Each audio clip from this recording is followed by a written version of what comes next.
My name is Nakeya Fields, and the name of my practice is Fields Family Counseling Services.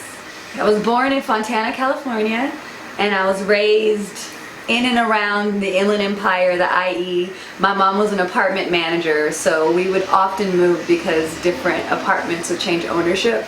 So I lived in multiple cities: Rialto, Fontana, San Bernardino. I ended up in high school in Fontana though, middle school and high school in Fontana, so that's what I claim the faux high. Honestly, when I was in high school, I was the editor of the newspaper, so I was on this like, I'm going to go out and be a journalist deal. But I didn't know how I was going to do that because nobody in my family had gone to college and had no idea how that would happen. So I got a letter in the mail telling me that I was automatically accepted into Cal State San Bernardino because of my GPA. And no college counselor, nobody told me anything about where I can go after being in high school, which is weird because I was getting good grades and I was a cheerleader and on the newspaper, and I was clearly an active person in the school community, but for no one to have asked me, are you going to college or how are you going to get there, it's kind of, in hindsight, I'm like, what? So I got this letter in the mail, God was telling me, you going to college, girl, and I went to Cal State San Bernardino for 2 years, and after 2 years I realized they didn't really have a journalism program or anything with media and communications that I was interested in, so I transferred to USC. And so my last 2 years of undergrad were at USC. Then I graduated from USC and worked in communication, actually special events. I threw parties and wrote proposals to get bids to run special events. And I loved that, but then 9/11 happened and you can't work in special events in Hollywood and make a lot of money. So I had the choice, what do I do? Go back and try to work another low paying special event job or go to grad school. And that's when the story about high school actually came up for me, because I was like, well, what do I want to do? Like, I wish someone had told me what my options were in high school, so I want to be a school counselor. I went back to grad school and got my school social work degree, and now I'm a counselor. And I work with kids in schools too, so it's kind of cool. I was a school social worker for a school district, and while I was working in the school district, I had kids who were my clients, and this was a full-time job. So I was not in private practice at the time. I like to call it, when you don't work for yourself, slave to something, because I like to encourage self-employment. So because of this experience I'm about to share. So I worked at this district and I realized one of my clients was not being treated well by his teacher. I mean, I clearly witnessed it while providing counseling to this child, trying to encourage his behavior to improve at school, directly correlated to the way he was being treated. And as a black woman, I heard the things that were being said. You'll never be successful. You know, all you can do is be a gang member or a football player. Like, for me to hear that to this child is very disturbing. And then other things were happening. So I reported this woman, and I got kind of blackballed for getting an advocate and stuff for my client. And that experience was interesting because here I was, I'm a licensed therapist at this point in time. I'm the one supposed to be advocating for this client, but I work for this system that hired me to come and do this job. And while in that system, I realized I'm just there to do the work, but not do any protecting or raising any flags if I see them. And that didn't jive with me, so I quit. I mean, I let it go and decided to work for myself. You can't really just jump from an agency job to private practice. Private practice is something you build on reputation. You have to get on panels with insurances. It's hard work. It's a grind. It's running a business. It's not just working for someone, getting clients showing up at your door and you see the client, you do therapy with them, you do a note and you're done and you go home to your family. Nothing like that. It's work. It's building relationships with people who refer you. It's getting contracts and all that good stuff. So when I had that experience with my last job, I had already been a little bit of an entrepreneur on the side. I was doing adoption home studies with a contract that I had established as Fields Family Counseling Services, which is the name of my business. So my business was already in place as like my side hustle money. It was the income that I gained from for going on trips with my girls and doing whatever, clothes and shoes and all that fun stuff. And I had a dog that was really pimped out. So I had a condo. So I was doing all that single girl fun stuff with my business funds. But I think that experience shifted the way I thought about my business. It wasn't just an additional funding source. It became like, you know what, you're about to make this your income, because you're not going to be exposed to children going through what they went through and not do anything about it because of who you worked for. And that's essentially what happened in that experience. Like, I made reports, but there's nothing you can do beyond that. And then I eventually had to leave the job because I can't fight against my job to do the better thing. So this practice came from me saying, you know what, stop that job, go for it, get contracts, get clients. And that's what I did. I went out there and I networked. I found out how to get on insurance panels all by myself. I applied on my own. I convinced all my friends to work for me and get big contracts with schools and agencies and say, hey, we'll be your service provider.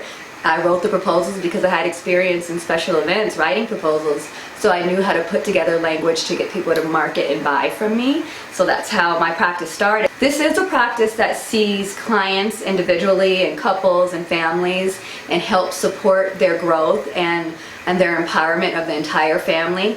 We don't accept people bringing their children here and dropping them off and say, hey, fix our kids.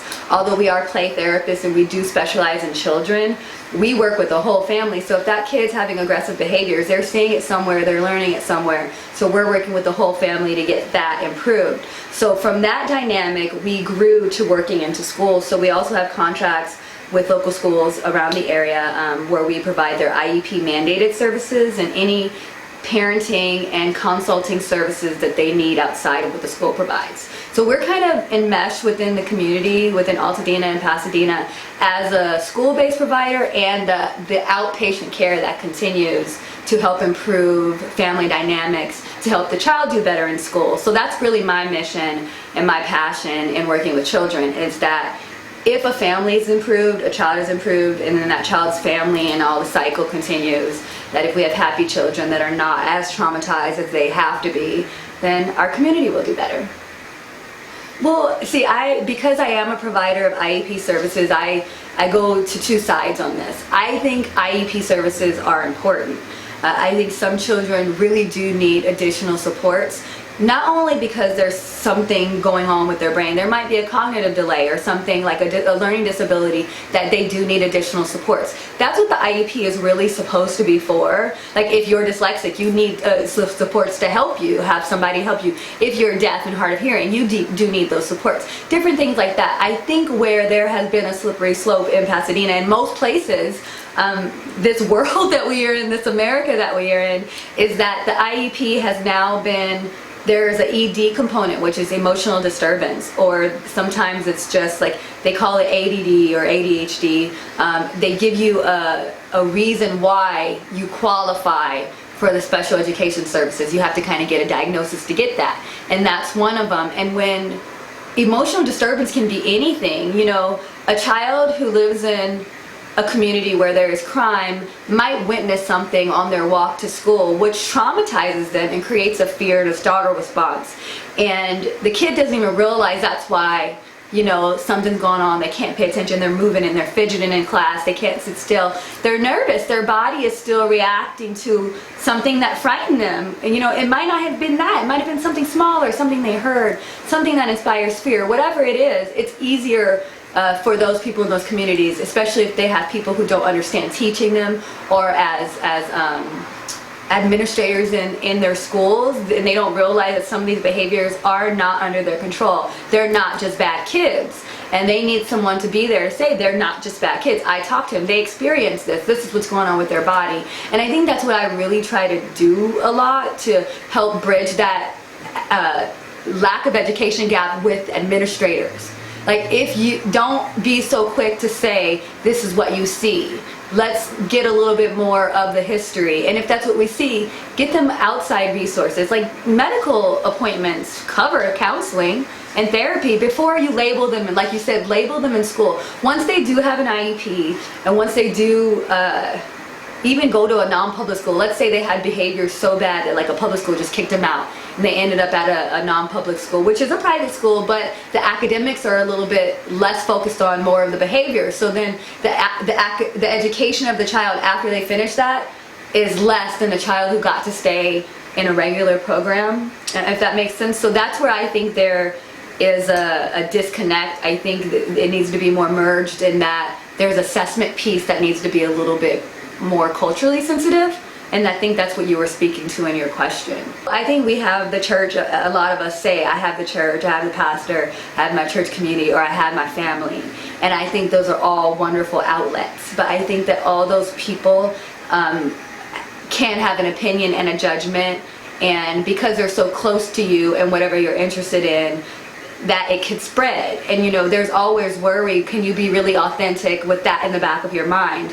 And when you go to a therapist, it is confidential. It's just between you and that therapist, and that therapist is trained to help you understand yourself and help you process through whatever you want to process without being that judgmental piece or being afraid that it's going to go and travel somewhere where it shouldn't.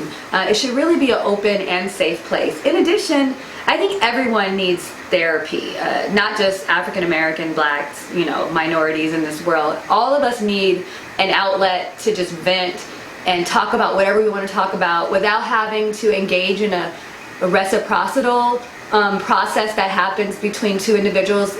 So if you have a conversation with your wife or your husband, you say, hey, how are you doing? And they say how they're doing. And then usually you have to have the conversation back just to be polite.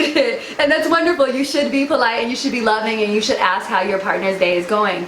But there are times when you can't give back. And I think that we are used to a society having to give back, even if we don't mean it. And I think therapy gives the opportunity to just give it all. You don't have to take anything in all the stuff that's going on. You're taking in a lot anyway. I mean, like, we're even talking about education and the things we have to factor in as parents sending children into schools, the things we have to factor in as consumers of therapy and of school systems, like all those things we're taking in as black people. But then to take in your daily life with no real outlet and just having to hold all that in the belly, hold it in the heart. You hold your fist, you grind your teeth, you can't sleep at night, you overeat, you feel nauseous. These are things that happen when you hold in stress. And if you talk it out, that's one way to get it out. But working out, exercise, breath work, praying, all that good stuff is good. But why not have a lot of things that would work? I'm a whatever kind of person you are type therapist. So I'm a Gestalt-based therapist, which is the relationship between me and my client is the work. So when you come into the room, I'm focused on you. Like, I'm understanding you. I'm wanting to understand who you are, who you were, who you want to be, and then exploring what ways brings that out in you. What do you like? Who are you? Where do you want to go? Where's your path in life? I have a life coaching component to what I do, because I think that sometimes 1 hour of therapy isn't enough for a person who's stuck. And a lot of us are stuck, like just stuck in where we want to be or where people told us we're supposed to be or what we think our job is or what promotion we're waiting for. We're just stuck somewhere, or what relationship we're waiting for. And I think that sometimes the thing that have us right where we are is ourselves. And it's important for a therapist to help you identify for yourself, not us, but help you identify, well, what is it you're doing right now that you do enjoy? What is it that you don't enjoy? What are the steps to do more of what you enjoy? And I think there are no people out there really doing that for each of us individually, and that's what I do in my work. Like, I'm literally like, what are you doing today? What did you do yesterday? Are you journaling? Are you breathing? How'd you move your body? What did you eat? All that matters. If you got a headache every day and you don't feel good, you feel miserable, it's probably because you're not taking care of self, not just mental self, body self. And that's kind of where I am in my practice. I try to incorporate all of it. I do yoga groups for my clients. I do private yoga sessions in here within the therapeutic session, because I'm trying to engage something, not just, I don't want you to have to sweat with me, but if you're breathing with me, most likely you're trusting me more. And if you're trusting me more and you trust in that feeling you get after the breath work and the release of a yoga session, more likely we'll do better processing and talking about whatever happened to get you into that tight space. So that's kind of how I work. And that doesn't work with some people. For some people, I'm a little bit too out there, but for some people, they love it.